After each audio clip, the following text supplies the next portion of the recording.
Noches y buenas noches con todos los participantes. Para mí es un agrado realmente compartir esta noche con ustedes este tema tan importante del derecho a la defensa eficaz en los procesos penales. Básicamente, deseo compartir con ustedes desde mi experiencia de defensa pública. Estuve en Lima aproximadamente 7 años en la defensa pública de Lima Centro, conociendo de cerca justamente esta problemática, ¿no? Del derecho de defensa eficaz y el día de hoy voy a compartir con ustedes ciertos conceptos, ciertos casos también para poder ser más dinámica. Y bueno, solo me queda agradecerles por estar conectados desde algún lugar del Perú. Yo me conecto desde Ayacucho. Actualmente tengo mi estudio jurídico acá en Huamanga. Me vengo desempeñando como defensora pública y sin más preámbulos voy a empezar a compartir con ustedes mis diapositivas.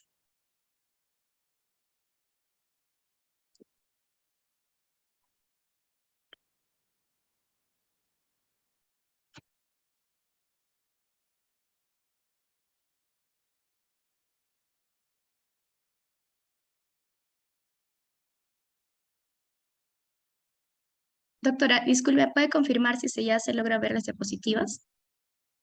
No logramos ver, doctora, Un pero ya momento, le por dimos la favor. autorización para que pueda compartir. Correcto, voy a ver qué está pasando.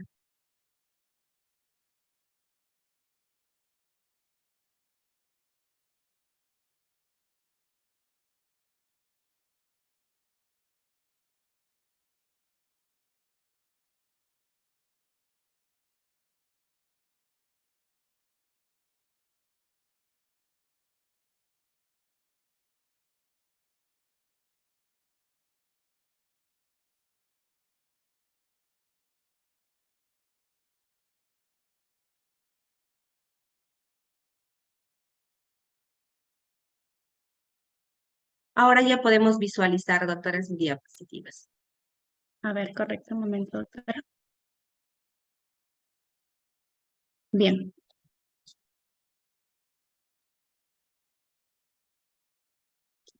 Bien, en realidad voy a volver a indicar el derecho a la defensa eficaz y efectiva en los procesos penales, el tema que he elegido para compartir esa noche con ustedes. En principio, cuando hablamos de derecho a la defensa o el derecho de defensa, siempre se nos va a venir a la mente que básicamente estamos entendiendo que es el derecho a contar con un abogado defensor. Sin embargo, esto es un concepto bastante restringido porque el derecho de defensa abarca no solamente el derecho de contar con un abogado defensor, de libre elección, sino también abarca los demás derechos, como por ejemplo el debido proceso, el derecho a ser oído, el derecho a ser interrogado, el derecho a acceder a una defensa de libre elección y entre otros derechos. Entonces, entendemos que el derecho a la defensa es un derecho bastante amplio, que básicamente el concepto nos queda pequeño si solamente pensamos que nos referimos a tener un abogado de libre elección. Atendiendo a ello, es necesario indicar de que el derecho a la defensa se encuentra consagrado tanto en nuestra constitución política como también en los tratados internacionales. A nivel del Perú, entendemos que el derecho a la defensa se encuentra regulado en el artículo 14, el inciso 14 del artículo 139 de la Constitución Política del Perú.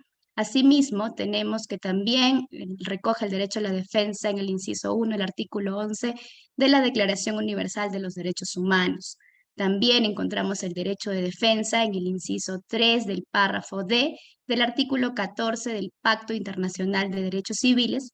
Y finalmente, y podemos decir que justamente es nuestra Convención Americana de Derechos Humanos, nuestra Carta Magna Internacional, la encontramos en el artículo 8, inciso 2 y párrafo D. Entonces, como podemos advertir, el derecho de defensa se encuentra recogido a nivel mundial en todos nuestros tratados internacionales y también pues en nuestra Constitución Política del Perú. Es inevitable dejar de hablar de derecho de defensa sin una base constitucional. Justamente el derecho de defensa tiene una base jerárquicamente constitucional. Atendiendo a ello, es importante señalar lo que indica la jurisprudencia de la Corte Interamericana de Derechos Humanos respecto al derecho de defensa. En principio, la Corte Interamericana de Derechos Humanos considera el derecho de defensa como una garantía procesal relacionada básicamente al debido proceso. que se encuentra íntimamente ligado con la noción del debido proceso, tanto en la Convención Americana sobre Derechos Humanos, en adelante la Corte Interamericana de Derechos Humanos y en el artículo 8 como en la jurisprudencia de la misma Corte. El debido proceso por la Corte Interamericana de Derechos Humanos es el derecho de defensa procesal. Como podemos advertir, no solamente ya la Corte Interamericana de Derechos Humanos lo considera como derecho de defensa, sino también la adiciona de derecho de defensa procesal. ¿Por qué? Porque justamente consiste en que este derecho de toda persona ser oída con las garantías y dentro de un plazo razonable por un juez o tribunal competente, independiente e imparcial, establecido con anterioridad por la ley en la sustentación de cualquier acción penal en su contra o para la determinación de sus derechos de carácter civil, laboral, fiscal u otro o cualquiera. Como podemos advertir, la Corte Interamericana de Derechos Humanos en este artículo 8 nos indica que el derecho a la defensa no solamente es un derecho irrestricto en un proceso penal, sino también en cualquier otra rama de carácter civil, laboral o fiscal, donde efectivamente pues se adviertan dos partes, no solamente para el imputado, sino también para el agraviado y todo cualquier persona requiera en este caso de una defensa. Atendiendo a ello, también es importante señalar que la Corte Interamericana de Derechos Humanos en bastante jurisprudencia ha señalado que es realmente una negligencia la inactividad o la ignorancia de la ley o el descuido del defensor que no justifica el estado de defensión del imputado en el proceso penal. Es un deber del Estado garantizar que la presencia del abogado defensor en el proceso penal no sea únicamente de tipo formal, sino que debe ser real, efectiva e idóneamente, a fin de que el imputado pues, pueda obtener un adecuado proceso penal. Hay una sentencia de la Corte Interamericana de Derechos Humanos del 30 de mayo del 99, que es un caso muy conocido, el caso Petrosi versus el Estado peruano. En este caso particularmente, la Corte Interamericana ha reiterado que en el proceso penal la persona tiene derecho a una defensa adecuada y por tanto constituye un estado de indefensión prohibido por el Pacto de San José una presencia o actuación de un defensor meramente formal. Uno de los contenidos de la defensa eficaz es la contradicción fundamentada de los hechos, pruebas y argumentos de cargo. En este sentido, coincidimos con Cafareta Nores cuando puntualiza que la mera existencia del defensor suele ser insuficiente por sí sola para garantizar el principio de igualdad de armas en el proceso penal en la medida que solo produce una igualdad formal. Es decir, ya a través de los tratamientos internacionales, notamos de que efectivamente se reprocha la presencia de un defensor, ya sea público o particular, como una mera formalidad. Esto es algo bastante cuestionado y más adelante vamos a conversar al respecto, porque definitivamente, si bien es cierto, cada persona tiene el derecho de gozar de un abogado defensor, el derecho de tener una defensa de libre elección, o en su defecto como excepción que el Estado te imponga un defensor si no tienes recursos para poder pagar uno, pero tenemos que tener en cuenta de que no tiene por qué ser una formalidad solamente para convalidar una diligencia o un mero capricho judicial, que ya voy a compartir con ustedes algunas experiencias mías desde la defensa pública. Entonces, aquí vemos de que efectivamente se recoge a nivel internacional que la defensa tiene que ser una defensa adecuada, una defensa eficaz. Y una defensa eficaz no es una mera formalidad, no solamente por el hecho de que la notificación fiscal o notificación judicial te exija de que ya tengas que tener un acompañamiento de un defensor particular o público, esto no se puede regir a una elección automática, sino que efectivamente ya estos organismos internacionales nos están indicando que es una obligatoriedad gozar de una defensa eficaz. Bien, el derecho a la defensa y el debido proceso de lo ya expuesto se advierte pues que indubitablemente existe un nexo entre el debido proceso y el respeto al derecho de defensa en cualquier tipo de procedimientos, ¿no?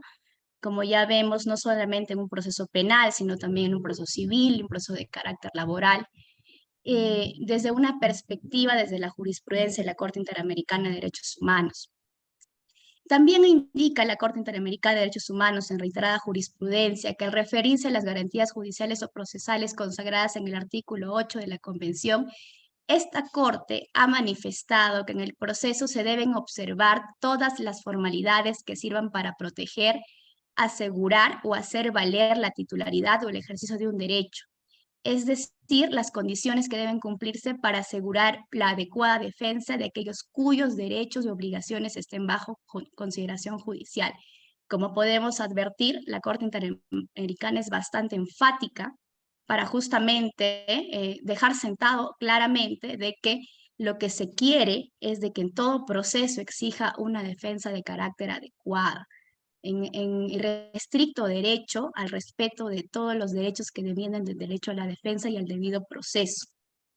Bien, voy a compartir con ustedes un video para que puedan advertir este caso. Vamos a hacerlo de manera más dinámica.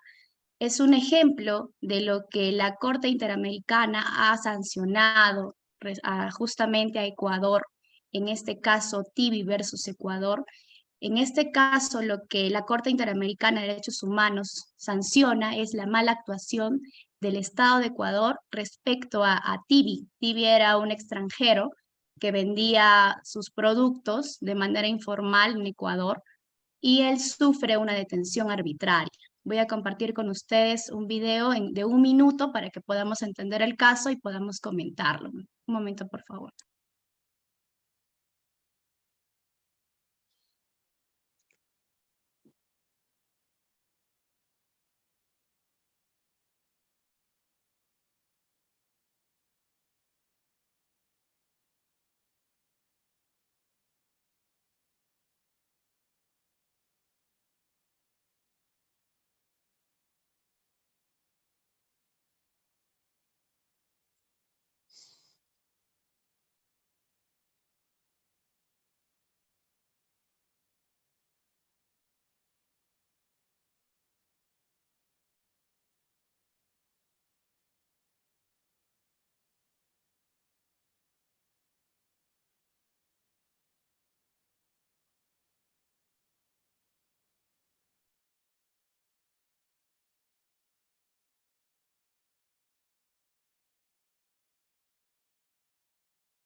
Doctora, ¿no tiene volumen el video o iniciar?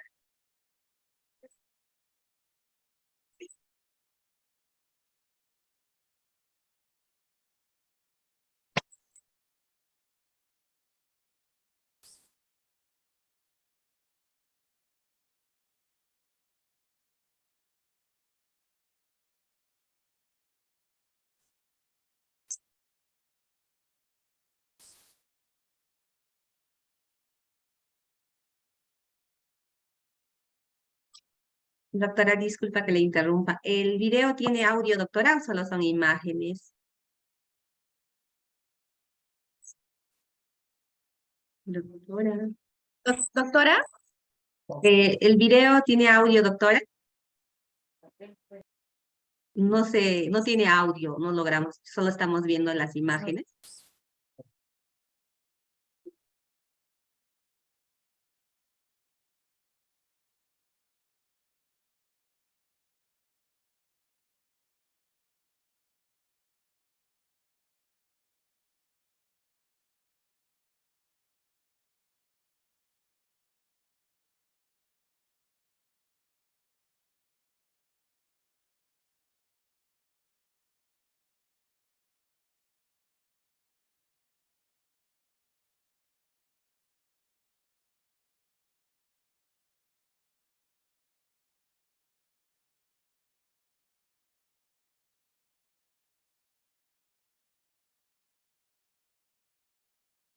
Doctora, parece que tengo fallas en mi máquina. Van a disculpar que no haya podido mostrarles el video. Yo realmente lo escucho.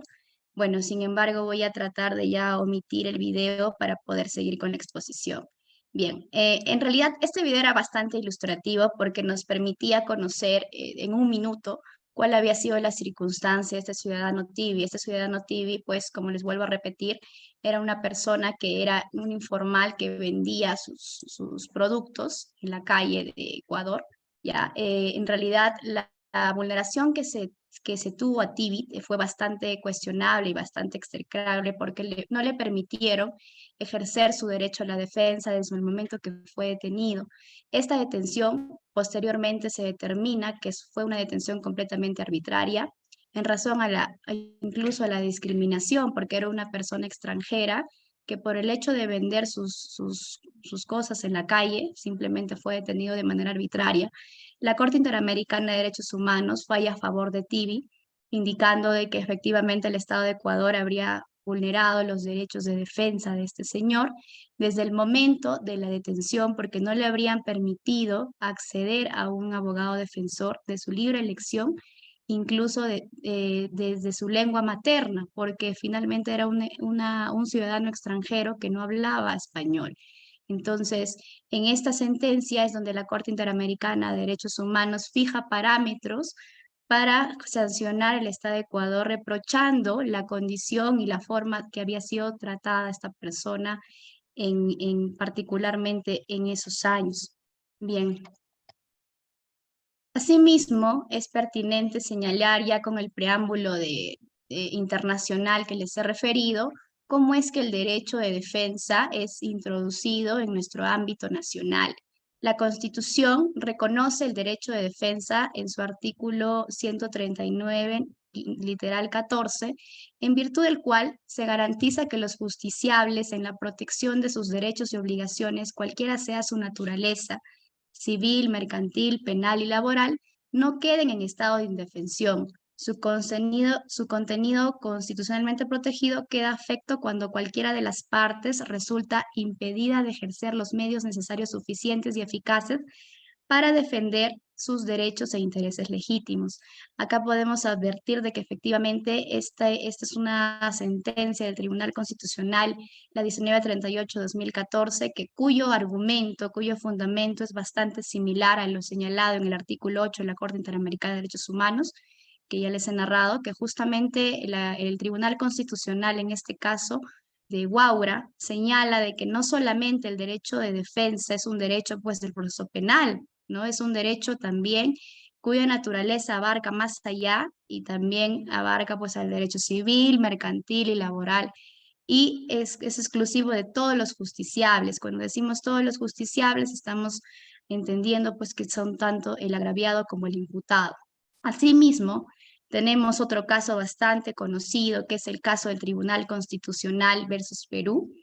Este caso es bastante conocido porque en la década del 90 surgió que tres magistrados del Tribunal Constitucional, justamente en esta época donde Fujimori pues empezó a hacer un gobierno bastante dictatorial, estos magistrados, por no estar de acuerdo con una ley que él emitió respecto a la reelección, es que estos tres magistrados del Tribunal Constitucional fueron inhabilitados, ¿no? Fueron impedidos para que justamente ejerzan sus funciones.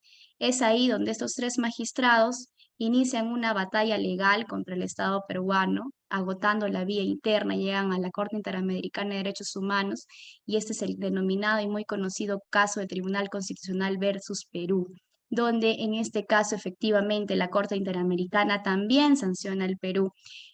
También es necesario decirles de que Perú es uno de los estados más sancionados a nivel de la Corte Interamericana por cometer muchas irregularidades y muchas afectaciones respecto al derecho de defensa y todos los derechos que siguen el derecho de defensa. Realmente nuestro estado peruano todo el tiempo es sancionado. Entonces, esto no fue la excepción y en el caso del Tribunal Constitucional versus Perú, que es un caso muy, muy conocido de la década del 90, también la Corte Interamericana de Derechos Humanos indica que en este caso en particular, en el derecho de defensa, este derecho es un reflejo intrínseco del derecho al debido proceso, en la medida que este último derecho se debe entender como el conjunto de requisitos que deben observarse y las instancias procesales a efectos de que las personas estén en condiciones de defender adecuadamente sus derechos ante cualquier acto del Estado, adoptado por cualquier autoridad pública, sea administrativa, legislativa o judicial que pueda afectarlos.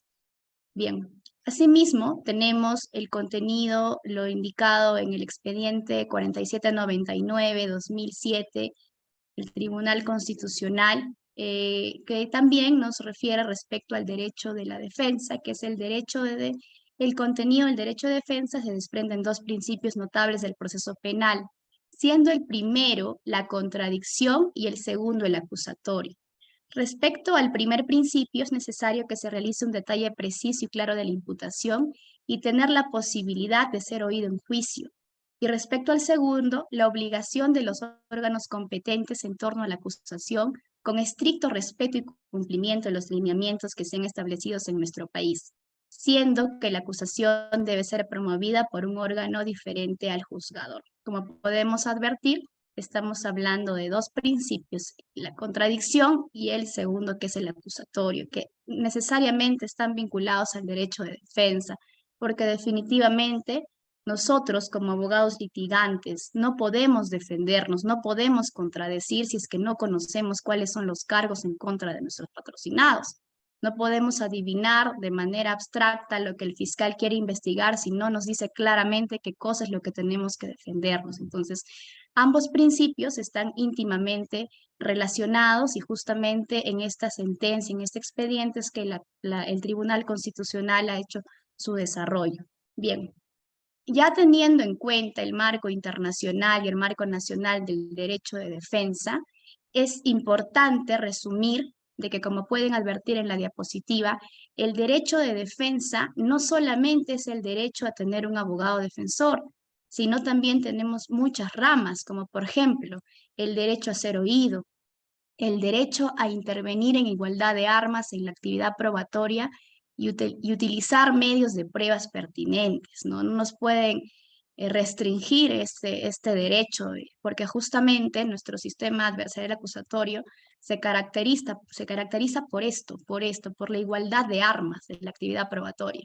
En realidad, esa igualdad es bastante cuestionable, porque el Ministerio Público, eso es un comentario muy particular, el Ministerio Público tiene todas las armas para poder llegar a la verdad que ellos consideran. Tiene medicina legal, tiene psiquiatría legal, la misma policía, el abogado, ¿no? El abogado tiene, si bien es cierto, podemos contratar ciertos especialistas, pero no tenemos esa facilidad, no tenemos ese acceso. Entonces, en realidad la igualdad de armas es mientras podamos acceder a la igualdad de armas, ¿no? También está y lo más conocido, ¿no? Siempre se relaciona el derecho a la defensa con contar con la asistencia de un abogado defensor. Ejercer autodefensa material es uno de los derechos que también eh, emanan de este derecho a la defensa, que está muy relacionado con el derecho a ser oído, porque ejercer la autodefensa material es la oportunidad que tiene el imputado de justamente defenderse sin ningún tipo de pregunta, simplemente ejercer su defensa, su última palabra, para poder ser oído. Asimismo, interrogar a los testigos, contar con un traductor o intérprete. Esto realmente es algo que es una utopía que esperamos alcanzar, porque si bien es cierto, actualmente sabemos, ¿no? De que efectivamente, por ejemplo, en la ciudad de Ayacucho, es requisito de los magistrados que sepan el idioma quechua. Sin embargo, también debe ser requisito para los abogados, ¿no? Y también para el fiscal y todo para el personal jurisdiccional, porque muchas veces hay muchas personas que son detenidas que no entienden lo que está ocurriendo. Les comento una situación en particular cuando estuve trabajando en la defensa pública de Lima Centro. Cuando hubo todas estas reyertas y reclamos a nivel nacional por la coyuntura que ya conocemos, muchas personas del campo, llámese Puno, Ayacucho y otros lugares de Andahuaylas, viajaron a la ciudad de Lima, viajaron incluso pues con vestidos de sus prendas natales, ¿no? En realidad en pleno verano, Y realmente ellos fueron a Lima para justamente reclamar un derecho que ellos venían vulnerados. Estas personas no hablaban español. Sin embargo, fueron detenidas de manera arbitraria. Y lamentablemente en esos meses, que fue justamente a inicios de años, los defensores públicos en Lima Centro, yo he trabajado ahí, como les repito, varios años, lo que hacíamos era hacer turnos en las dependencias policiales. Y justamente nos tocó esta problemática porque los detenidos pues fueron demasiados. Y de hecho no nos abastecíamos porque en Lima Centro la defensa pública hacía turno dos abogados por noche. Estábamos aún todavía en pandemia. ¿Qué pasa con ellos? No tenían un intérprete y pretendían que ellos firmen actas que no entendían. No, tampoco podíamos conferenciar porque lamentablemente no todos sabían el idioma. Entonces, esto es un límite al derecho de defensa, definitivamente. Se debe garantizar que no solamente en las zonas donde las personas suelen hablar quechua o de repente otra lengua, se haya un traductor, sino a nivel del Perú, porque el Perú es un lugar donde alberga muchas personas que migran desde el campo a la ciudad. Entonces, esto es una problemática y realmente es algo que nos debe dejar reflexionar para que como abogados exijamos eso, ¿no? Desde el primer momento que nuestro patrocinado acude a nosotros, eh, poder garantizar esta situación. Asimismo, también el derecho de defensa está relacionado con el contar con un plazo razonable para preparar la defensa de cada persona. Esto también es bastante cuestionable y vamos a hablar un poco más adelante sobre este punto. Y también, para ya no dilatar mucho, vamos a seguir que también el derecho de defensa está íntimamente ligado con el tener acceso pues a la carpeta fiscal y al expediente judicial, ¿no? Actualmente eso ya es una facilidad porque a los abogados nos permiten por lo menos ya tener sacarle fotos y gracias a la tecnología pues tener los actuados de manera más directa. Asimismo, está relacionado el derecho de defensa con el derecho de no autoincriminación. No se permite el trato hostil al imputado, ¿no? O sea, por más que el fiscal lo considere culpable, el policía lo considere responsable, no se permite el trato hostil al imputado, incluso antes de su declaración, porque existe este derecho que está íntimamente relacionado con el derecho de defensa. Asimismo, el recurrir al fallo, ¿no? Está relacionado también al derecho de defensa y a ser informado inmediatamente de la imputación y en caso de detención se debe motivar la medida. Estos son los derechos que están relacionados con el derecho de defensa, que como podemos advertir, pues son una gama bastante amplia.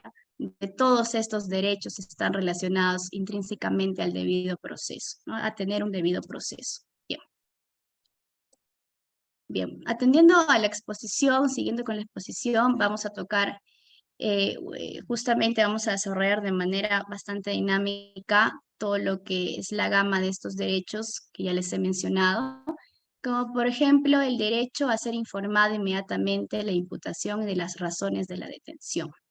¿Qué quiere decir esto? De que efectivamente, ¿no? Nosotros como abogados defensores anhelamos ser defensores eficaces, ejercer una defensa activa y una defensa no formal, ¿no? Como una defensa que solamente pues esté ahí por formalidad, ¿no? Anhelamos ser una defensa efectiva. Tenemos derecho, nuestros patrocinados tienen derecho a ser informados inmediatamente de la imputación y las razones de la detención. Volviendo al tema de la defensa pública, les comento un poco esta situación. Nosotros cuando hacíamos turno, y eso también pasa con los abogados particulares, cuando nos llaman a un caso de flagrancia, cuando existe un detenido en la comisaría, queremos revisar efectivamente el parte policial, queremos revisar el acta de detención, queremos revisar por qué motivo nuestro patrocinado se encuentra detenido. Anteriormente, la praxis era que se haga el turno con los fiscales de Lima, ¿no? Acompañando y efectivamente llegábamos a las comisarías y en ese momento tomábamos conocimiento de que efectivamente pues había un presunto acto delictivo. El punto es de que en realidad considero particularmente importante de que se nos deba notificar siempre la apertura de investigación preliminar. porque es a partir de ahí, si bien es cierto, no existen hechos completamente pues rígidos, los hechos efectivamente, la imputación puede ser variable, pero vamos a conocer el motivo de por qué el fiscal está aperturando investigación a nuestros patrocinados. Entonces, a partir de ahí es donde nosotros tenemos que podemos ejercer una defensa adecuada. Porque si nosotros no sabemos y solamente suponemos lo que lo que el policía refiere o lo que el imputado piensa, es una información incompleta. Es una información, de hecho, ni siquiera es una información fidedigna, porque finalmente el único que va a saber esta imputación va a ser el Ministerio Público. Entonces, esto tiene mucha relación con el derecho a ser informado inmediatamente a la imputación y las razones de la detención. Ya les comento un poco cómo se trabajaba en pandemia. En pandemia, como no se podía ir por estado de emergencia, pues de manera presencial, se empezó a trabajar de manera virtual y de alguna manera sí facilitó las cosas, pero claro, el trabajo no era directo. De hecho, la conversación con los imputados tampoco. Era el sistema que en pandemia se utilizó.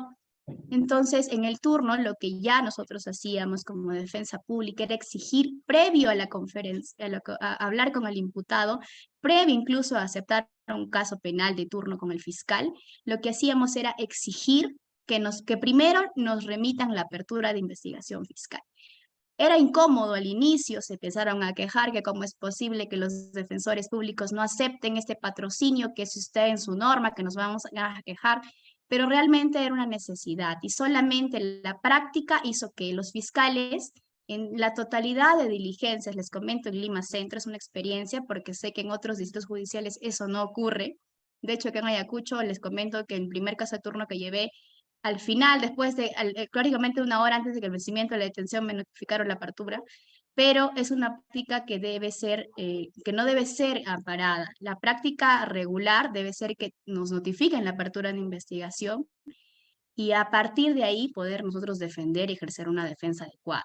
Respecto a ello, el Pacto Internacional de Derechos Humanos y Políticos, y en su artículo 14.3a, mencionan que durante el proceso toda persona acusada de un delito tendrá derecho en plena igualdad a las siguientes garantías mínimas: a ser informada sin demora, en un idioma que comprenda y en forma detallada de la naturaleza y causas de la actuación formulada contra ella. Aunado a lo anterior, el derecho a ser informado exige que los órganos públicos desplieguen una actividad positiva dirigida a poner la imputación en conocimiento de las personas a las que se considera sospechosas de cometer un delito. Esto implica la obligación de informar. El derecho de acceso al expediente supone las facultades de que el imputado tenga contacto y acceda a los actuados y la obligación de los órganos públicos que no pongan trabas para que el imputado o su defensa puedan acceder al expediente, ¿no? Está relacionado con lo que ya les expliqué. Bien, también tenemos el derecho a ser oído, ¿no? El derecho a ser oído, que es un derecho totalmente importante y está relacionado con el derecho de defensa. Toda persona tiene derecho a ser oída, con las debidas garantías y dentro de un plazo razonable, por un juez o tribunal competente, independiente e imparcial. Este derecho a ser oído es desde el inicio. O sea, no pueden limitar a una persona, por más detenida que esté, a que esta persona se exprese e indique su parecer e indique de qué forma quiere que elegir a su abogado defensor, porque parte del derecho a ser oído elegir un abogado defensor. Justamente en este derecho a ser oído es importante enfatizar un poco más lo que ya los había comentado respecto al caso del Tribunal Constitucional versus Perú. La Corte Interamericana, justamente en este caso el Tribunal Constitucional versus Perú, ha manifestado que el derecho a ser oído no solo exige que la víctima sea oída por un juez o tribunal, sino que pueda participar ampliamente del proceso. Señaló que debido a una serie de vicios apuntados, no se permitió a los magistrados contar con un proceso que reuniera las garantías mínimas del debido proceso y se limitó el derecho de las víctimas a ser oídas por el órgano que emitió la decisión y además se restringió su derecho a participar en el proceso. Como podemos advertir, en este caso bastante controversial, La Corte Interamericana de Derechos Humanos, uno de los argumentos que toma en cuenta para sancionar al Estado peruano es justamente todas las irregularidades que habrían sufrido estos 3 magistrados en en el tratamiento de su mismo proceso. De hecho, se les restringió tanto el derecho de defensa que no tuvieron la posibilidad de contradecir el hecho de que los retiren del Tribunal Constitucional. No tuvieron la posibilidad. Entonces, justamente es importante esta sentencia para poder entender como marco internacional el derecho a ser oído. Bien. Respecto al derecho de contar con un intérprete, tenemos lo que consagra el artículo 2, el numeral 19 de la Constitución Política del Perú, que todo peruano tiene derecho a usar su propio idioma ante cualquier autoridad mediante un intérprete. Esta disposición asegura el respeto de los derechos culturales y las garantías mínimas de los procesados a fin de que puedan ejercer sus derechos fundamentales, como es el caso del derecho a la defensa. Por consiguiente, el derecho de defensa no sería posible si en el seno del proceso no se hubiera nombrado intérprete al recurrente. ¿Qué pasa aquí? Esta es una interpretación del expediente 367-2016 de Ucayali del Tribunal Constitucional. ¿Qué pasa aquí? En realidad, en este caso, el derecho a contar con un intérprete, hay muchos ejemplos. Hace poco me pasó algo similar. Yo conocí a una persona que actualmente se encuentra recluida en el establecimiento penitenciario de Yanamilla y es una persona quechohablante. Sin embargo, tiene su declaración. Él ha rendido su declaración al momento que fue detenido por tráfico ilícito de drogas. Rindió su declaración increíblemente y cuando yo me entrevisto con él, una persona que no entiende español. Entonces, ¿qué es lo que había ocurrido? Simplemente al momento de detenerse, habían llamado a un defensor público que solamente dijo, voy a ir a firmar, nunca fue, y él rindió su declaración ante el fiscal y ante el policía. Y aunque parezca increíble, el policía sirvió de traductor. Entonces, sin ningún tipo de garantías de imparcialidad, porque efectivamente eso no está permitido, el intérprete tiene que ser una persona neutral que justamente garantice neutralidad en la traducción de esta persona. Entonces, él declaró, se autoincriminó y lamentablemente él obtuvo una sentencia condenatoria que actualmente pues es materia de revisión. Sin embargo, estas circunstancias son bastante recurrentes porque justamente el sistema lo permite. Lamentablemente somos cómplices de estas circunstancias que no deben ocurrir. Al final la persona está privada de su libertad, nunca supo que declaró, salvo de que ya después de muchos años ya le leí su declaración y me supo explicar que efectivamente el policía había servido de intérprete. Entonces, esto debe ser reprochado porque definitivamente si es que tenemos en cuenta que el derecho a contar con un traductor está relacionado íntimamente con el derecho a la defensa, entonces, pues es una vulneración a ambos derechos cuando el derecho a contar con un intérprete no se cumple. La Corte Interamericana de Derechos Humanos ha establecido que el derecho a conocer los motivos del procedimiento se ha ensanchado con el derecho a disponer de traductor cuando no se conoce el idioma en el que aquel se desarrolla. Y eso también es una obligatoriedad de la Corte Interamericana de Derechos Humanos cuando las personas son extranjeras.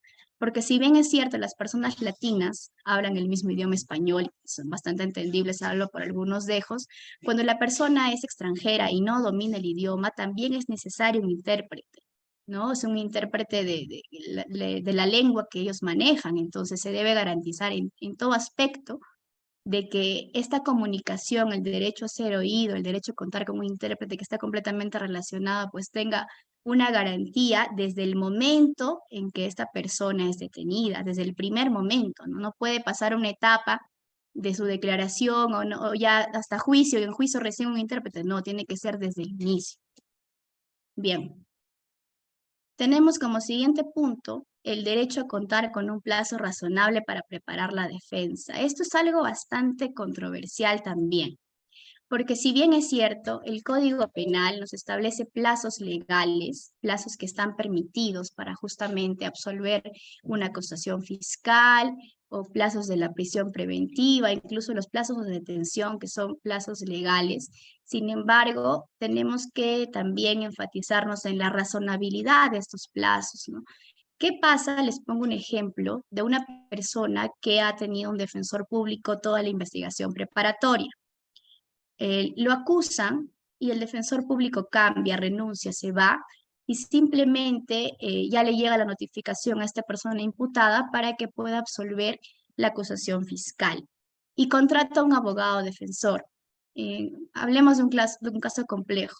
El abogado defensor tiene 10 días para poder absolver esta acusación fiscal, de repente pues formular sus sobreseimientos, sus excepciones, pero yo les pregunto, ¿qué tan razonable son estos 10 días que le dan a este nuevo abogado para que pueda conocer todo el proceso, ¿no? Entonces, ¿realmente es un plazo legal? Sí, efectivamente es un plazo legal, pero es un plazo adecuado, es un plazo razonable, es un plazo que se adecúa al derecho de defensa, es bastante cuestionable, ¿no?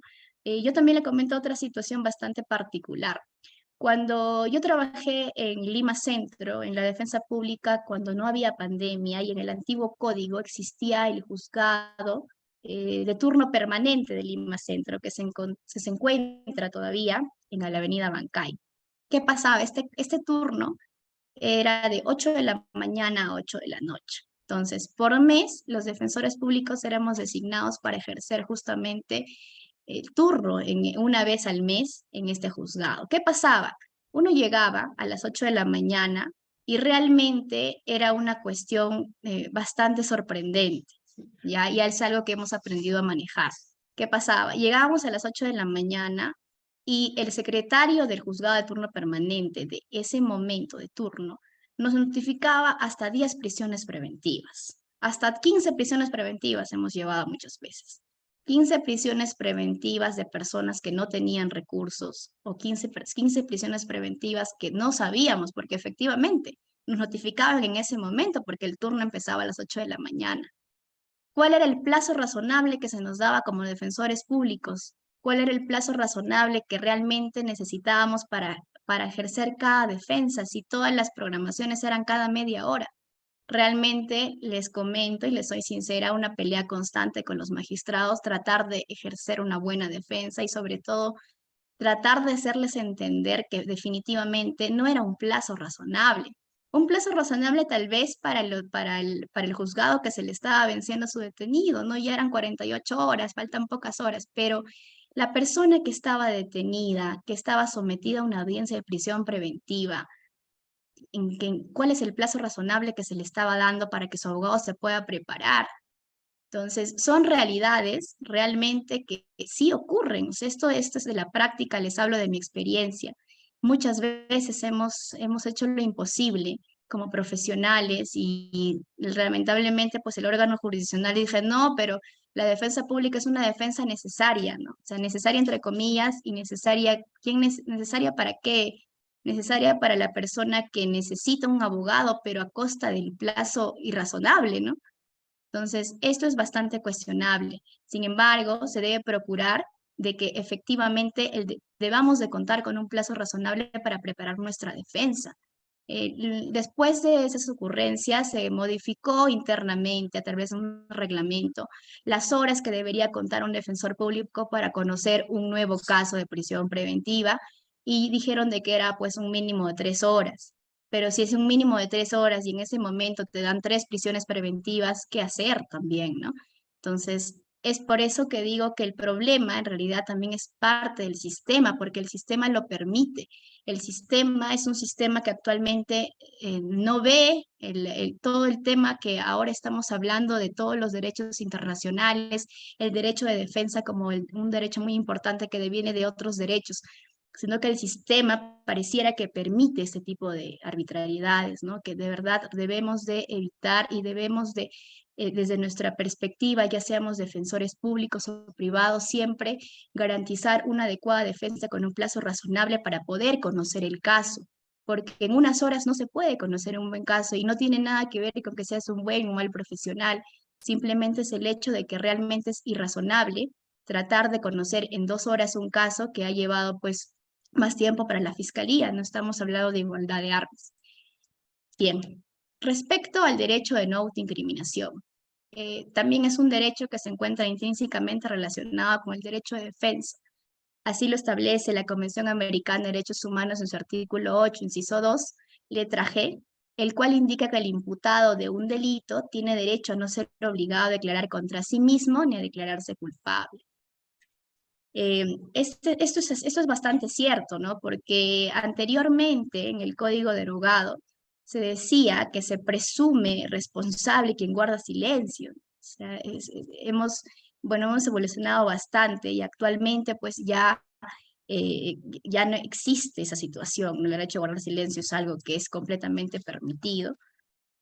Y justamente está relacionada con el derecho a la no autoincriminación, ¿no? Y justamente como defensores tenemos que tener ese filtro para poder nosotros regular siempre el interrogatorio del fiscal, o en todo caso, si nuestro patrocinado pues no tiene opción, que guarde silencio, pero evitar siempre la no autoincriminación, ¿no? Porque también está relacionado pues con una defensa efectiva, con el derecho de defensa. Bien, el derecho asistido por un abogado defensor. Esto es básicamente lo principal del derecho a la defensa. Tengo esta casación, para que sea más explicativa, les voy a explicar esta casación, que es la casación 509-2019 Ucayali, que la Corte Suprema concluye indicando lo siguiente: toda persona tiene derecho inviolable e irrestricto a ser asistido por un abogado defensor de su libre elección. ¿Qué pasa con esta casación? Les voy a contar el caso.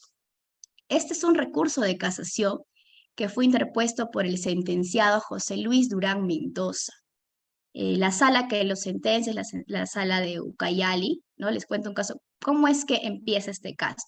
José Luis Durán Mendoza era un ciudadano que fue procesado por el delito de violación sexual. En una primera etapa, él decide contratar un abogado particular de su libre elección. ¿Qué pasa? Pasamos en la investigación preparatoria, estaba con su abogado de libre elección. Al momento del control de acusación, su abogado defensor no asiste. Y el órgano jurisdiccional de investigación preparatoria lo que dispone es que el defensor público asuma su defensa. Él se niega y dice que él tiene su abogado defensor y no quiere que el defensor público lo defienda porque en principio no lo conoce y no lo está eligiendo. Sin embargo, el órgano jurisdiccional dice no, es imposible porque esta audiencia es inaplazable, la verdad es de que necesito llevar este control de acusación, así que tu abogado defensor. Le obliga al defensor público, lleva a cabo el control de acusación. Y el abogado defensor público entra únicamente como defensa necesaria, pero sin embargo no dice nada y lleva a cabo lo que dice el juez, la orden del juez. ¿Qué pasa? Después del control de acusación, José Luis Durán Mendoza se comunica con el abogado que habían subrogado y que él había elegido inicialmente para que empiece su juicio oral. El abogado presenta su apersonamiento, pero el momento del inicio del juicio oral, el colegiado, el director de debates, lo que le indica es que no, ese abogado no puede participar porque el Ministerio Público hace hincapié que ya ha sido subrogado en etapa intermedia, por lo tanto no puede participar en juicio. Es un caso real, lo dice esta casación, así ocurrió las cosas. Y realmente en ese momento lo que ocurre es que el colegiado le dice, no, él no es tu abogado. Entonces, como es inicio de juicio oral, tú estás detenido, ya inaplazable la audiencia, ya tu defensor público. Y pasa lo mismo, llevan todo el juicio con el defensor público. Y a este señor José Luis Durán Mendoza lo condenan a 16 años por violación sexual. Entonces, él apela con este abogado que él quería que lo defiendan. Apela y la sala confirma la sentencia de 16 años. Se va a la Corte Suprema. Se va a la Corte Suprema y efectivamente, pues, el abogado alega como causal de casar la sentencia, error de interpretación del numeral 1 del artículo 85 del Código Procesal Penal sobre justamente lo que estamos hablando del abogado de libre elección. Y efectivamente, la Corte Suprema analiza toda la sentencia de primera instancia, todas las ocurrencias, y definitivamente indica de que se había vulnerado el derecho de defensa respecto a la elección libre del abogado defensor, porque no le habían permitido que él ejerza una defensa de manera conjunta, no le habían permitido ejercer una defensa que él haya elegido, le impusieron un defensor público. Entonces, lo que resuelve esta casación es que le declaran fundada el recurso de casación a favor de José Luis Durán Mendoza y ordenan la realización de un nuevo juicio oral donde él tenga un abogado de su libre elección. Entonces, es tan importante porque justamente una mala defensa, justamente esta imposición arbitraria de un abogado que no quieres que te defienda, es causal de nulidad, ¿no? Entonces, esta casación desarrolla ampliamente todos estos conceptos, pero ya dado el tiempo, pues es básicamente el resumen que les quiero compartir. Y bueno, aquí tenemos justamente el artículo 84, que también menciona esta casación respecto pues a que a todas las facultades que tiene el abogado defensor de prestar asesoramiento, interrogar directamente a su defendido, recurrir a todas las diligencias, hacer una defensa completamente activa, ¿no? Porque nos permite aportar los medios de investigación de prueba, presentar peticiones, tener acceso al expediente judicial, ingresar a los establecimientos penitenciarios, interponer cuestiones previas y prejudiciales. Y justamente este es el artículo que la casación desarrolla, ¿no? Que es justamente el reemplazo del abogado defensor. Esta libre elección del abogado defensor justamente acá tiene su excepción, que es en el artículo 85. Sin embargo, no es una obligación, realmente es un reemplazo como en calidad de defensa necesaria. Sin embargo, acá también hay que tener en cuenta una cosa, ¿no? Yo también acá tengo una disyuntiva respecto a este reemplazo. Porque una cosa es de que no tengas recursos para tener un abogado defensor, pero otra cosa es que el Estado te obligue a tener ese abogado que tú no quieres, ¿no? O sea, en realidad, lamentablemente, muchas veces yo me he sentido que he sido el castigo del imputado, porque no tienes tu abogado defensor, ya, llamen al defensor público. Pero doctora, yo no quiero que él me defienda porque yo no conozco al abogado. No, él es una audiencia inaplazable. Entonces, ese carácter de audiencia inaplazable no puede justificar una vulneración de tu libre elección del derecho a tu abogado defensor, ¿no? Entonces, si bien es cierto, este artículo te dice que si el abogado defensor no asiste injustificadamente a la diligencia para la que el citado y esta no tiene carácter inaplazable, el procesado es requerido para que en el término de 24 horas designe el reemplazo del abogado. Pero en 24 horas el nuevo abogado va a saber el caso, en 24 horas el abogado va a poder hacer una defensa eficaz. Es bastante cuestionable, ¿no? Entonces, en realidad, estos artículos, si bien es cierto, pues están amparando una cosa, sin embargo, en la práctica hacen que pase otra, ¿no? Y si bien es cierto, también están indicando acá como filtro que tenga que ser una audiencia de carácter inaplazable, pero ese carácter de inaplazable, ¿para quién? Para el sistema, para que no tenga más carga. Pero ¿qué pasa con el imputado, que es sujeto de derechos? Todo en realidad es una interrogante que en realidad tenemos que mejorar, ¿no? En la práctica, como abogados particulares o defensores públicos, no importa la naturaleza, sin embargo, tenemos que ejercer este tipo de defensa, una defensa eficaz, una defensa siempre en beneficio de nuestro patrocinado.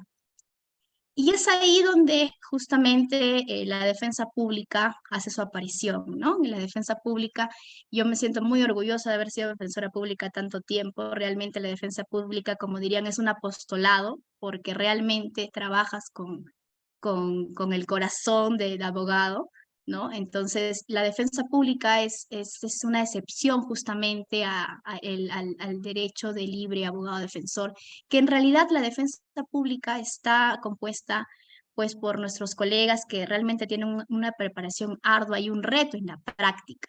Un reto en la práctica porque es un reto asumir varios casos, es un reto tratar con todo tipo de usuarios, es un reto tratar de tener tanta paciencia para los usuarios y también es un reto ejercer nuestra vocación como defensa efectiva, ¿no?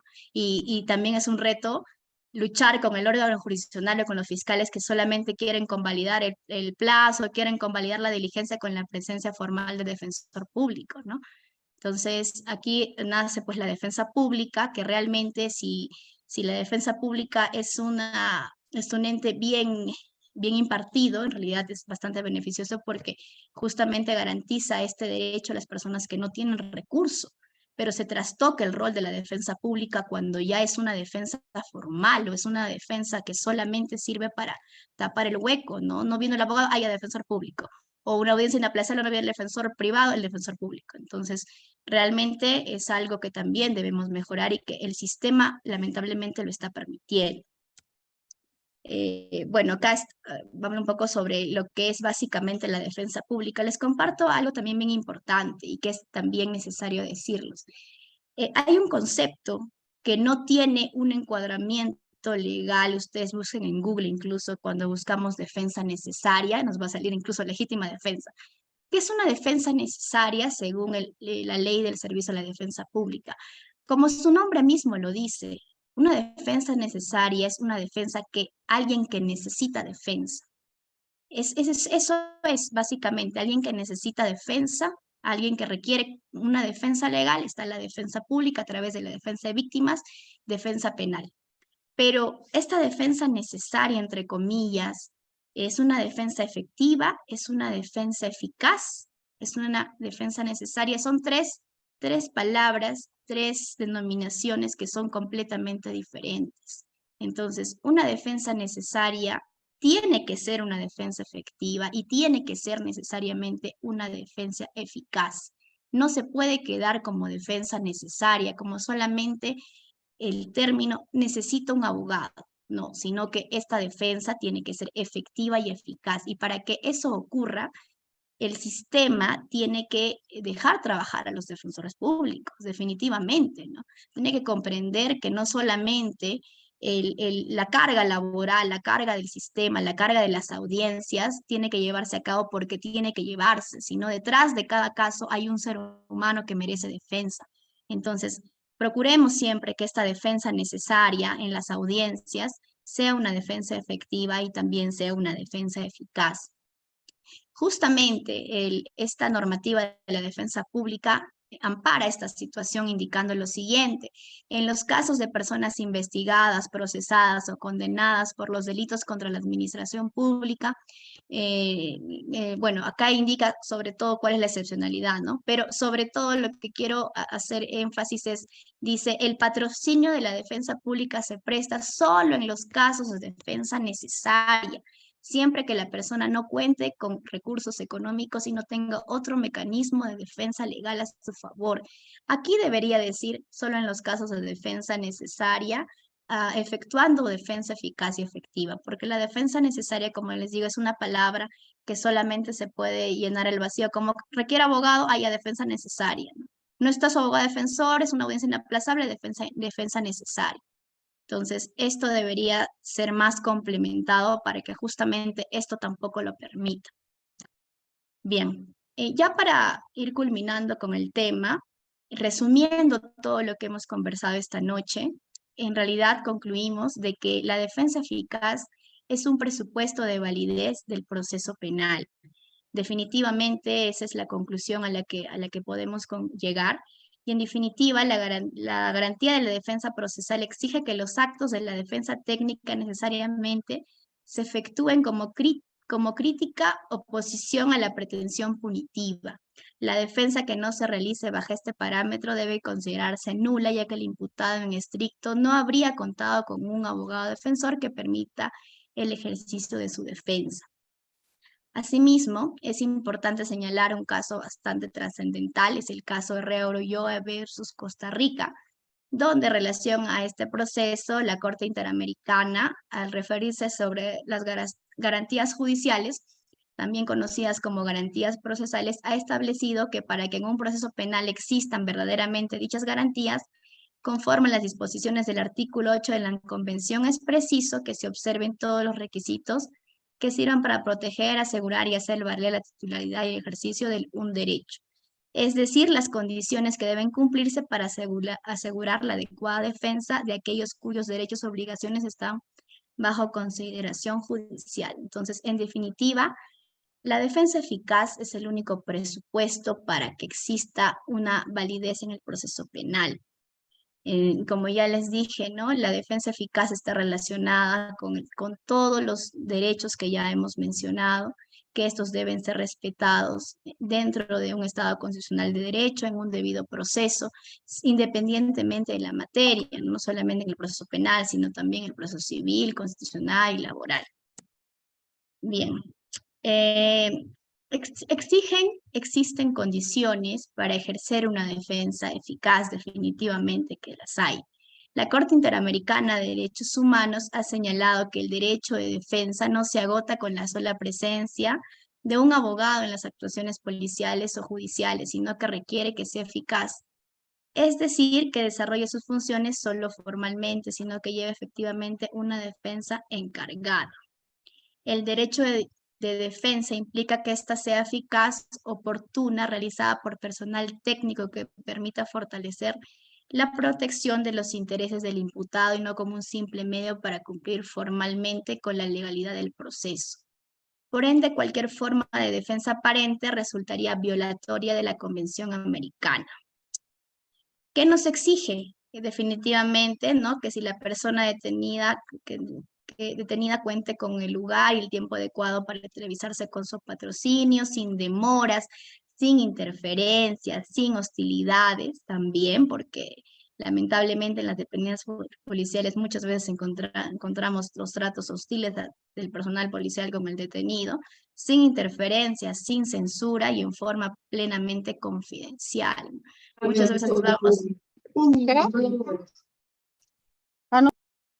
muchas veces vamos a las dependencias policiales y definitivamente cuando queremos hablar con nuestro patrocinado a veces nos ven así como que estamos conspirando, ¿no?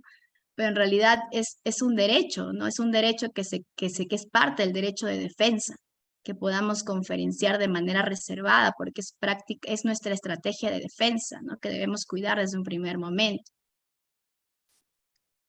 Bien, antes de finalizar, me gustaría compartir con ustedes un video, no sé si me va a permitir de repente la red, este video ha sido bastante polémico de la Corte Suprema, voy a tratar de compartirlo con ustedes, por favor, esperen un momento.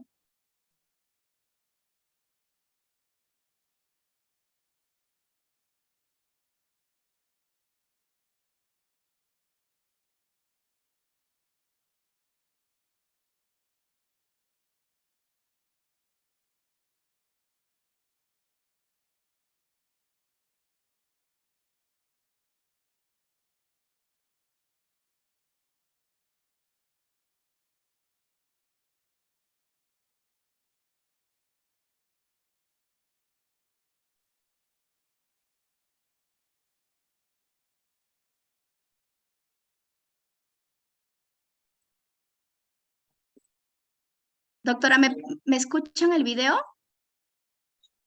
No, doctora. O nos puede enviar, doctora, nosotros la Ya, proyectamos. correcto. Mejor.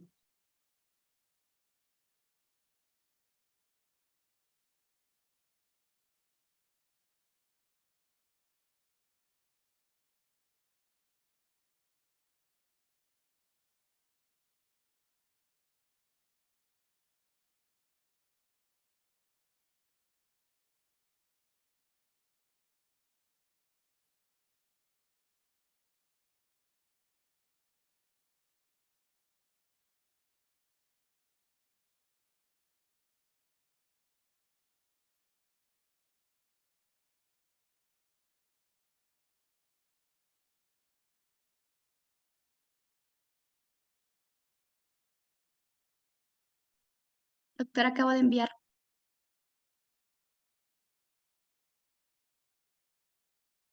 Sí, doctora, en este momento lo voy a proyectar. Muchas gracias.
Ahorita parece que no se escucha.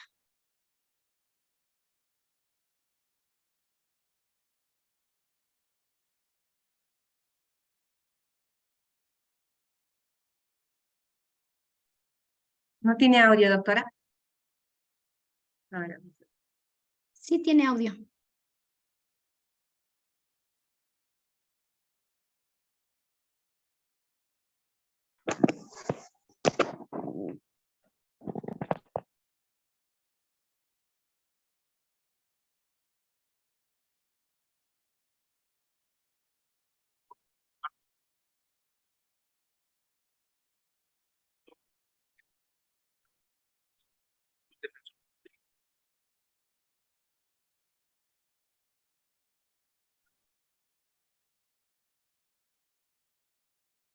Doctora, ¿se logra escuchar? Por favor, ¿me puede confirmar?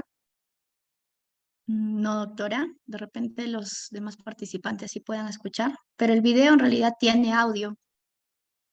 Claro. Un momento.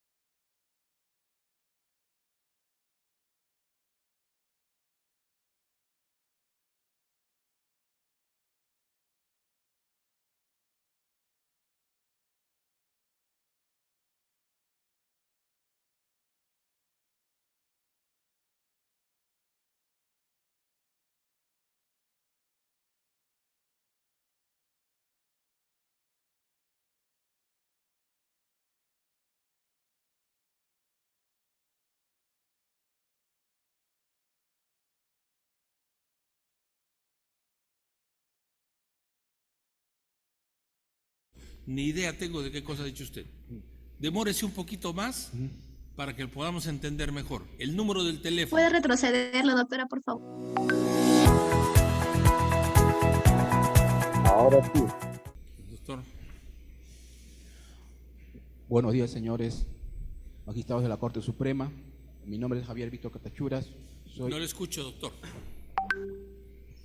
Aló, buenos días, señores magistrados de la Corte Suprema. Mi nombre es Javier Víctor Catachura Chata. Javier Víctor Catachura Chata. Ya. Soy defensor público. Con domicilio procesal Girón Carabaya 831, quinto piso, oficina 501, con Colegio de Abogados de Lima 54431, con casilla electrónica 91130, número telefónico 988-587649. Nada. El número telefónico, doctor, usted lo ha dicho, pero ni idea tengo de qué cosa ha dicho usted. Demórese un poquito más para que podamos entender mejor. El número del teléfono. Ya. Mi número de celular, doctor, es 98830. Ya. Mi casilla electrónica. 98830. Sí. ¿Ese es su teléfono celular?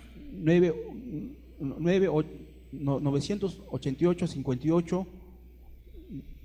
Por favor.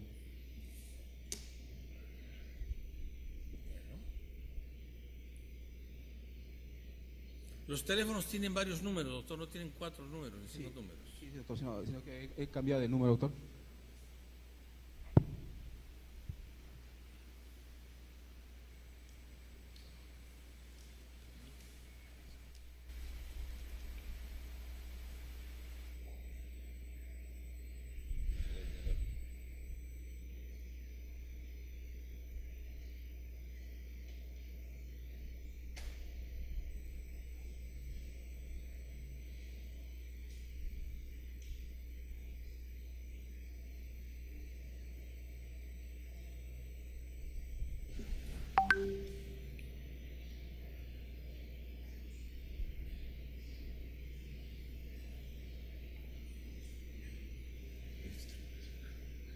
Doctor, mi número celular, doctor, es 98 58 76 49. Correcto. Ajá.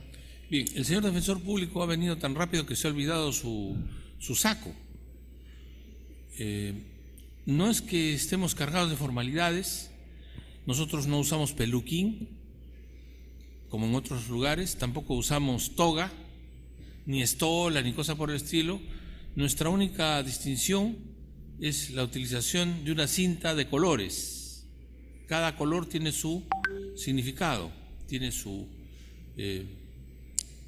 concepto. Pero lo que sí tenemos que hacer es, salvo en la selva, por razones obvias, venir ataviados. Lo veo muy ligero. Sí, doctor, Usted no defiende en la Corte Suprema. doctor, me enviaron de la dirección, ¿no? Para la defensa necesaria. Llegué a la oficina y me señalaron que había una audiencia en la Corte Suprema, doctor. O sea, usted no sabe de qué se trata. Con sinceridad, doctor, a la última hora me han designado, doctor.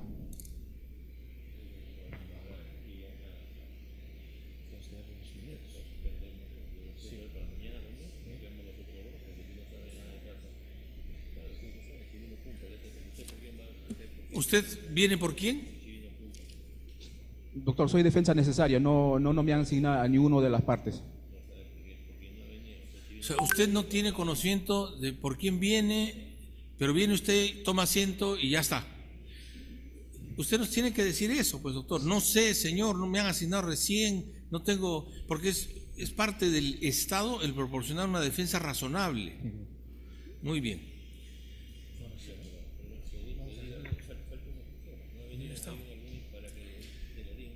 El abogado de Chirinos Cumpa no ha venido. Ha venido el abogado de Vega Pérez y de Huanqui Arias, correcto. Entonces, por descarte, estando también el abogado de Moyo Navarro, usted tendría que ser abogado de Chirinos Cumpa, pero usted no sabe ni de qué se trata. Yo no sé qué defensa podría en ese orden de ideas realizarse si no fuera solamente una formalidad de la que nosotros no queremos ser parte.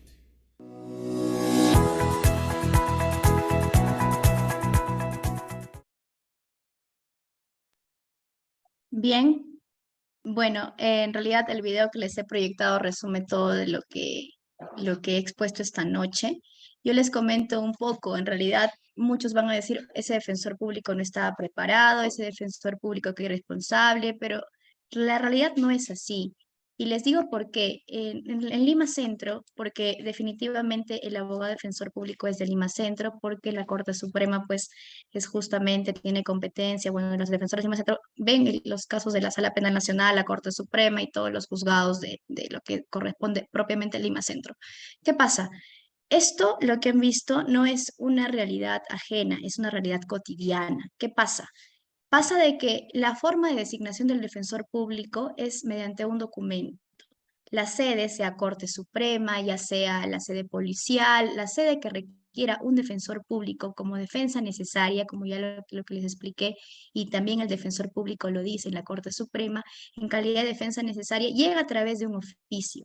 Este oficio se presenta a la Dirección Distrital del Lima Centro y el director lo que hace es repartir a los defensores públicos. ¿Qué pasa? Los oficios, lamentablemente, porque justamente el fin de la finalidad de la defensa pública es atención inmediata a quien requiera defensa necesaria y por su misma denominación que es necesaria, hacen de que los oficios se reciban en todo momento. Entonces, muchas veces no se ha querido recibir por el tema de plazo razonable, porque los fiscales decían, mi diligencia es a las 10 y yo presento a las 9. Fiscal, ¿en qué momento dónde vamos a coger un defensor público si ya todos tienen sus sedes? Pero es tanta la necesidad de un defensor público que pasan estas cosas. Los oficios se entregan en el momento y sí, las diligencias se designan en el momento. Entonces, definitivamente es una realidad que el mismo sistema te obliga, el mismo sistema lo permite. Tú vas a la audiencia y lamentablemente, no por ser mal profesional, no porque no estés preparado, simplemente porque así es el sistema. El sistema tiene deficiencias y una de las formas es justamente el designio de patrocinios, que solamente se consideran pues como esta defensa necesaria, que justamente el abogado se presente y dice, yo vengo tengo un documento que tengo que venir a la Corte Suprema, pero no sé a quién defiendo, no sé el caso. Y eso es una realidad, no por la responsabilidad del abogado, porque de repente le han dado a media hora o 10 minutos, corre a la Suprema porque tienes una audiencia que no puede faltar, porque si falta llama la atención a la Dirección Distrital de Lima Centro. Entonces, esto es una realidad que quiero compartir con ustedes y sé que este video tuvo muchas críticas en su momento, pero el enfoque que yo le doy es básicamente, es que es la problemática, no del abogado, es la problemática de todo el sistema que lo permite. ¿No? Porque definitivamente supongamos que no hubiera asistido nadie, el juez supremo lo que hubiera hecho es quejar a la defensa pública porque no mandó abogado, ¿no? Contradictoriamente, porque llegó un abogado, definitivamente no sabía a quién patrocinaba, porque como dice, defensa necesaria es para quien necesite. Supongamos que los tres tienen, bueno, ya perdiste tu tiempo, entonces gracias, ¿no? Pero es una realidad que definitivamente debemos de cambiar porque la defensa necesaria no puede ser ajena a una defensa eficaz y efectiva. Una defensa necesaria tiene que ser una defensa eficaz y también efectiva. ¿Y cómo se vuelve una defensa necesaria una defensa efectiva eficaz? ¿No? Bueno, dando cuenta al ente judicial lo que está ocurriendo. Señor magistrado, yo vengo como defensa necesaria, sin embargo, dejo constancia que he sido designado en este momento y es parte del reglamento de la defensa pública que me ha asignado. Yo solicito la reprogramación muy respetuosamente a fin de que yo pueda ejercer una defensa efectiva y poder tomar conocimiento del caso. Y no solo eso, necesito que el imputado, el que esté presente, el que requiera defensa necesaria, acepte mi patrocinio, porque el defensor público no es un castigo, ¿no? También debería ser una elección. También debería tomarse en cuenta, muy en cuenta, si realmente esa persona quiere que lo defiendas. Entonces, sí hay mecanismos de que justamente podamos revertir esta situación, ¿no? Y no ser parte del sistema. Hay mecanismos definitivamente que parte de nosotros, ¿no? De comunicar al ente jurisdiccional y hacer respetar el derecho, sobre todo eso. Sin más que agregar, yo les agradezco por todo el tiempo que han tenido en escucharme, en compartir conmigo esta experiencia. Para mí ha sido un honor dirigirme a ustedes y compartir de repente desde esa pantalla algo de mi experiencia, de repente una realidad que muchas veces no se conoce, ¿no? Entonces, y yo los invito siempre a que de donde estén, sean abogados particulares, defensores públicos, fiscales, o recién estén empezando a tomar de repente este camino de litigio, que es un camino bastante duro. Yo les comento que yo renuncié a la defensa pública con mucho dolor, porque realmente es un apostolado, ¿no? El trabajar con personas que no tienen recursos para ejercer mi propia carrera, el propio litigio penal. Pero yo los invito a que siempre tengan esas ganas de hacer las cosas bien. Definitivamente en el litigio hay muchas trabas, hay muchas cosas que sobrevienen, hay muchas cosas que no nos esperamos, pero está en nosotros siempre dar lo mejor, tratar de siempre dar un buen servicio, porque también brindamos un servicio, ¿no? Ser responsables con nuestro trabajo, que creo que es lo más principal desde el litigio privado, ser responsables con nuestros trabajos y sobre todo ser honestos, ¿no? Ser honestos en nuestras consultas, ver realmente las posibilidades, ¿no? Legales, realmente sin falsas esperanzas, porque algo que he aprendido en la defensa pública y comparto con ustedes es que muchas veces yo no se tenía nada que perder siendo sinceros, realmente.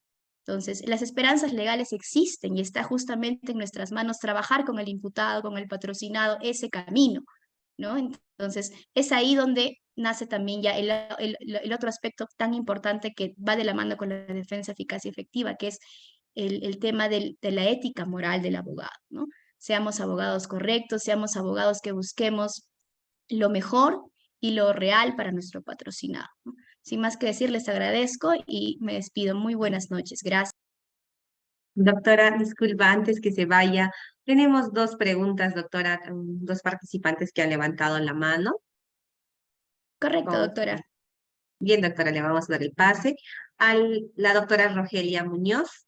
Adelante, doctora, con su pregunta. Sí, doctora, felicitaciones por esta exposición, muy buena. Yo quiero exponerle dos cosas. La primera, ¿cómo se puede ejercer una defensa eficaz cuando muchas veces las partes procesales, alguna de las partes procesales no está notificada válidamente? ¿Por qué? Porque notifican al domicilio RENIEC y en ese domicilio ya no vive hace muchos años la persona y está viviendo en otro lugar. Lógicamente, eso es responsabilidad de la persona de haber cambiado su domicilio, ¿no? En René.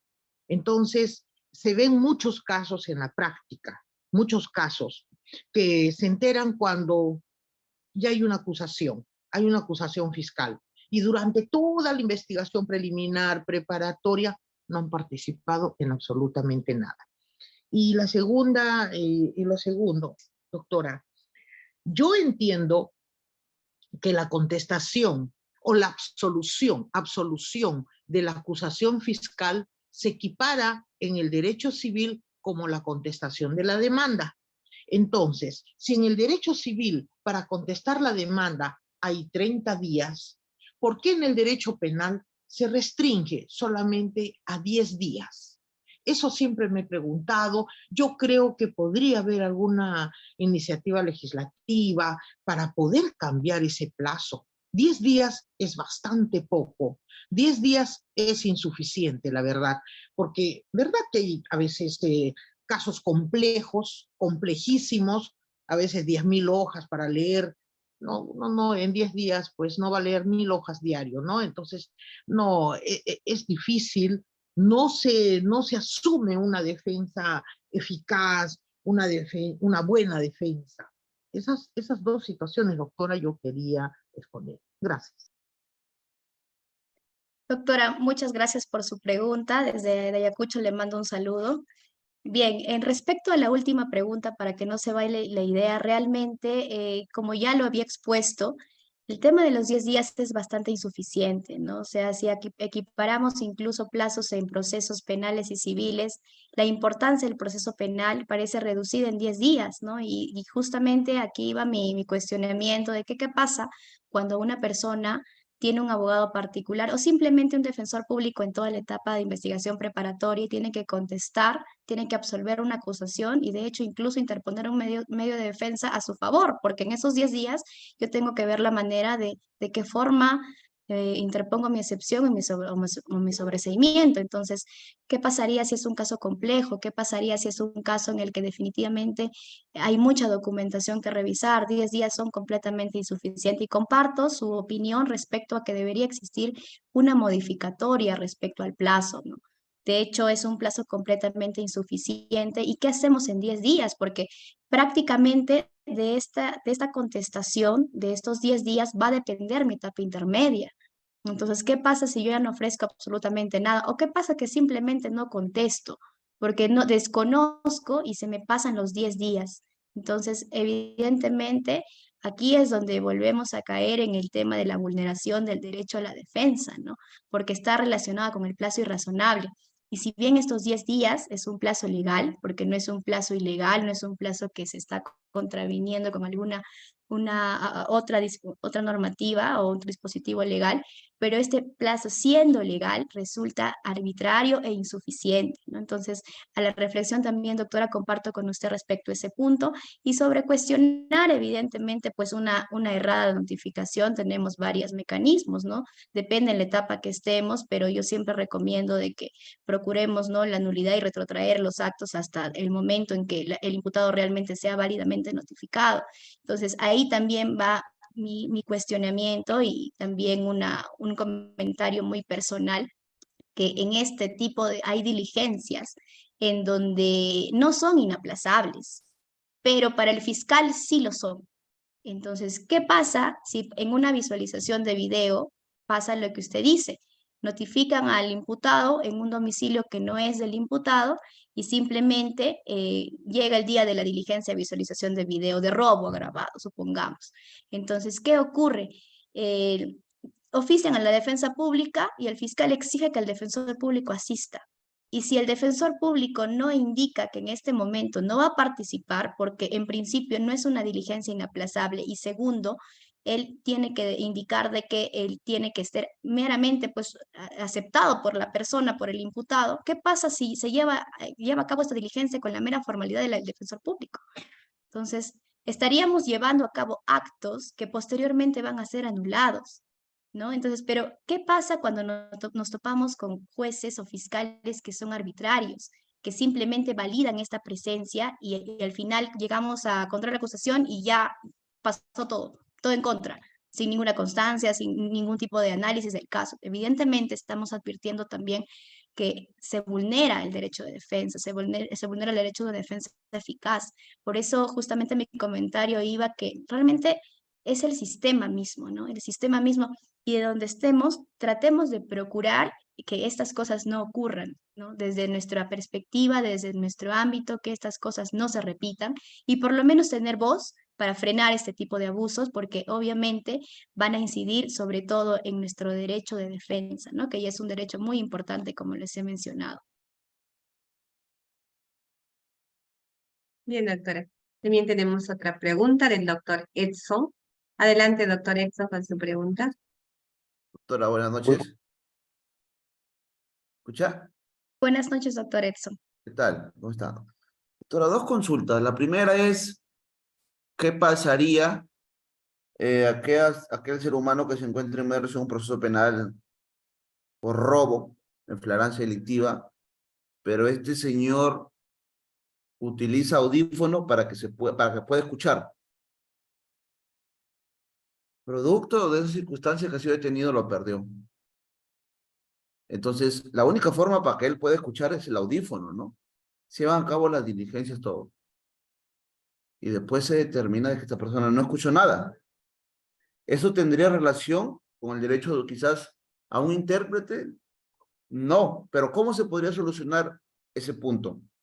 Segundo, doctora, yo soy defensor público en Lima Este, y por los colegas he escuchado de que muchas veces una persona detenida, el fiscal le da horas para que pueda haber un abogado particular.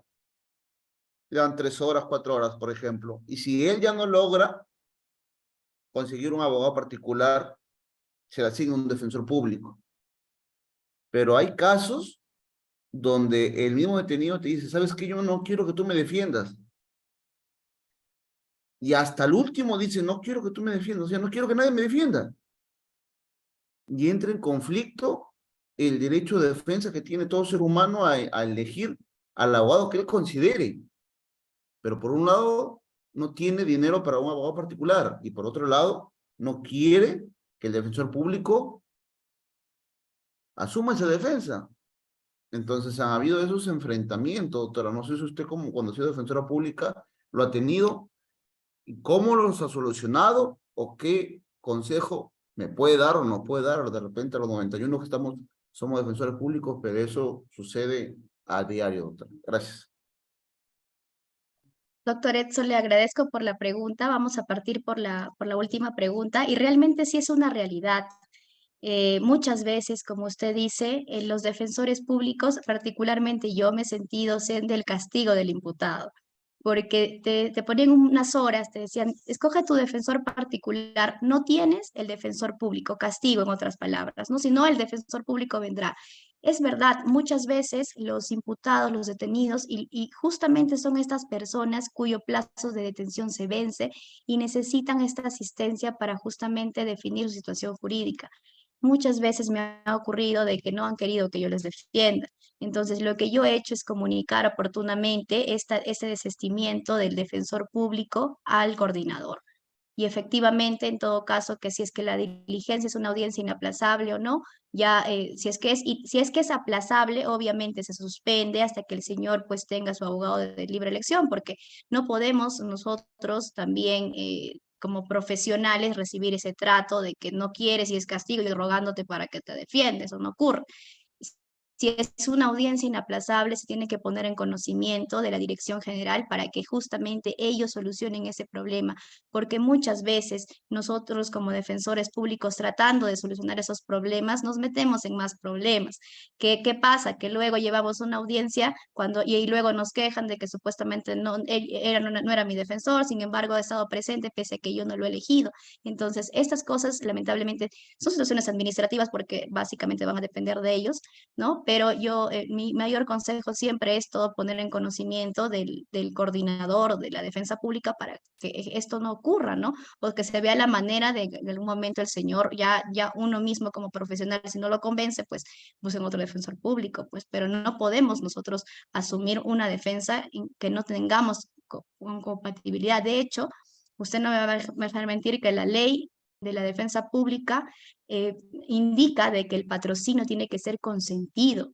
Es decir, que la persona, el usuario que requiere el servicio tiene que aceptar el servicio. Entonces tiene que haber un consentimiento, porque de lo contrario estaríamos siendo parte de la vulneración del derecho a la defensa. Es algo que no queremos hacer y lo saludo porque realmente la defensa pública para mí me parece un apostolado y espero que siga en ese camino, doctor. Le envío todas las mejores vibras respecto a ese extremo. Ahora, respecto al tema que usted indica de los audífonos, sí, me parece de que esa situación en particular, si se llega a advertir, debe pues ponerse en conocimiento del fiscal. En principio, de ponerse en conocimiento para que justamente las diligencias donde él pueda manifestar cierta voluntad no se lleven a cabo, en tanto se garantice este requisito que para esta persona en particular es acceder a una defensa adecuada, ¿no? Y si es que, por ejemplo, hay alguna diligencia inaplazable, de ver la manera de que a través de los mecanismos estatales, no sé, si es que de repente el defensor público vea la manera de poder con los familiares conseguir algo, pero tenemos que siempre ser proactivos respecto a solucionar ese aspecto, ¿no? Porque no podemos dejar pasar, porque definitivamente estamos sabiendo que una persona no escucha, no podemos ser parte de las diligencias por simplemente un caso de turno, ¿no? Entonces, siempre hacer lo imposible. La verdad es que los defensores públicos no solamente pues hemos sido abogados, también hemos sido a veces asistentes sociales, psicólogos, ¿no? Conversar con la familia, todo eso. Entonces, siempre procurar, ¿no? Que justamente si hay pequeñas circunstancias de un caso particular, hagamos algo posible para que justamente se garantice el derecho a la defensa, que es para el que nos han contratado a nosotros. Muchísimas gracias, doctora. Bendiciones. Buenas noches. Buenas noches. Mira, doctora, también tenemos una última pregunta del doctor Edison. Adelante, doctor, con su pregunta. Muchas gracias. Buenas noches, doctora Mayra. Edison Villantoy les saluda. Doctor, buenas noches. ¿Cómo está? Estando a su exposición, felicitarla, ¿no?, por el tema. Mi pregunta va ligada a la ley 30364, ley de violencia familiar. ¿Qué opina de esta ley que se vulnera el debido proceso y el derecho de defensa?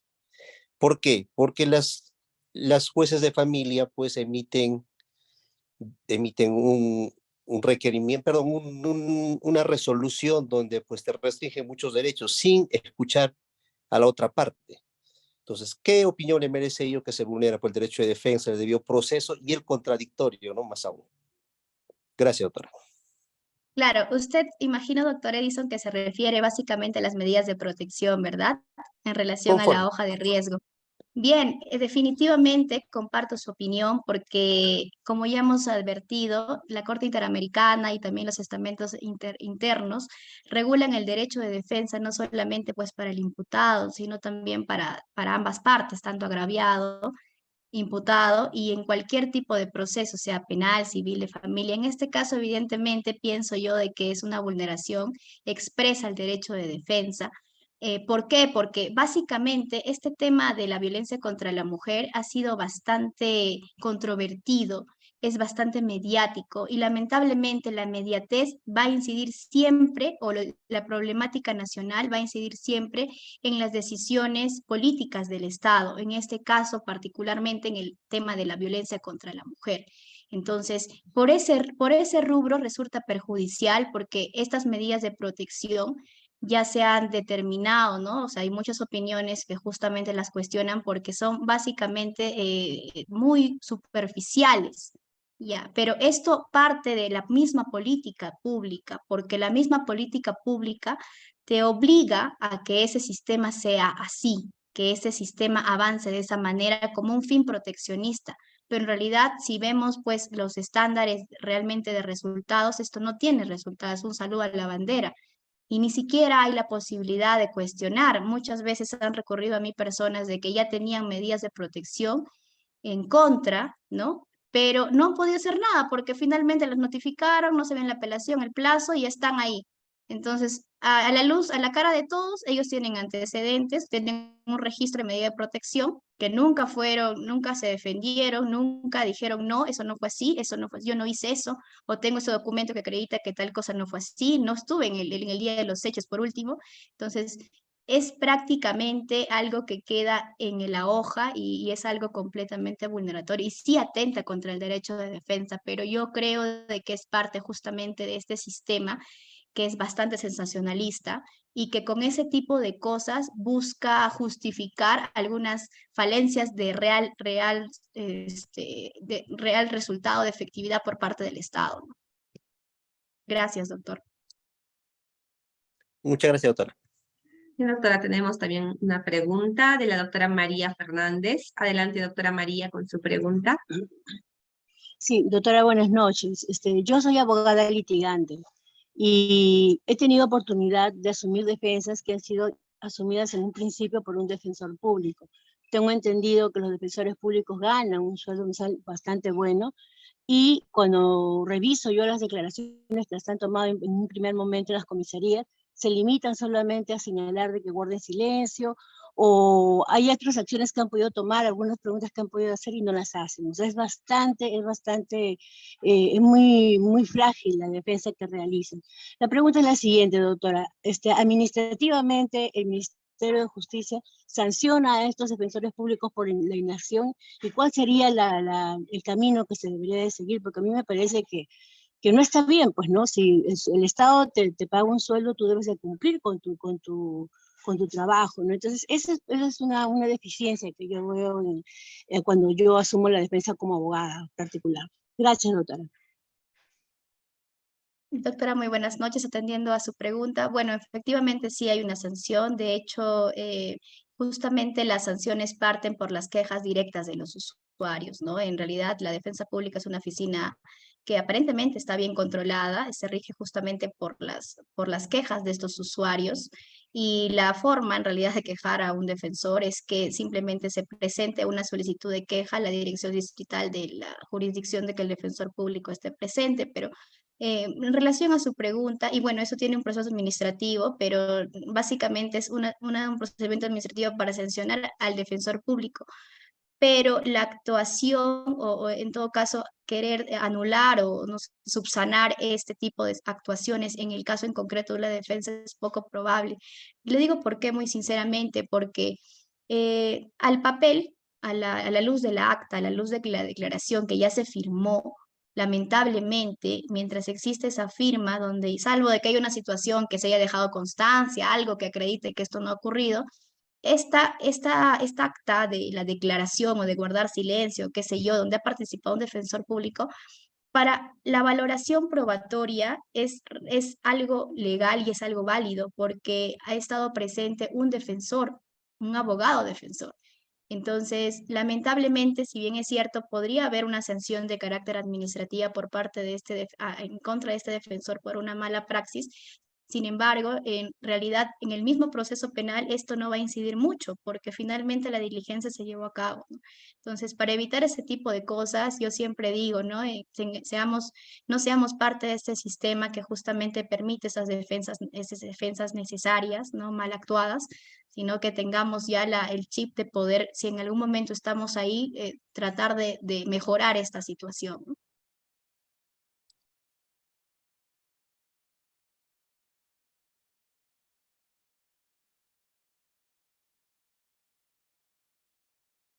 Bien, doctora, tenemos una pregunta más de la doctora María Yataco. Adelante, doctora María.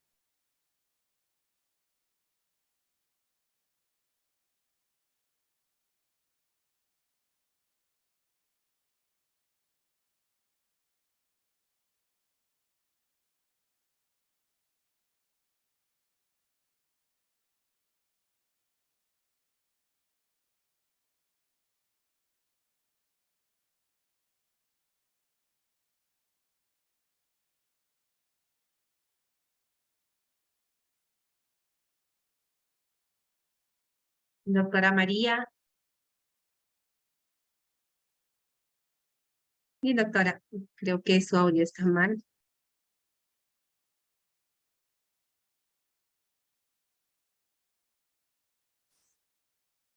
Doctora María, ¿nos escucha? Sí, doctora, creo que de repente tiene problemas de conectividad.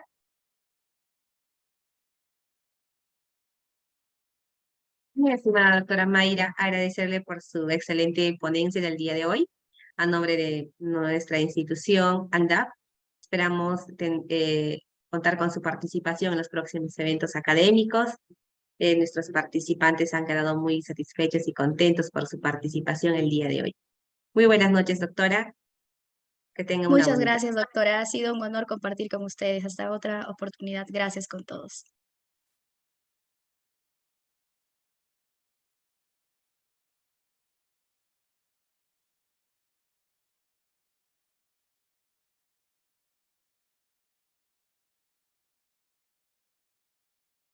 Bien, estimados participantes, agradecerles por esas 2 horas de ponencia que nos han acompañado. Aquellos que no se han suscrito aún para la certificación, lo pueden hacer en este momento o el día de mañana a los números contactándose con nuestras asesoras de venta, que en este momento voy a enviar a través de nuestro chat.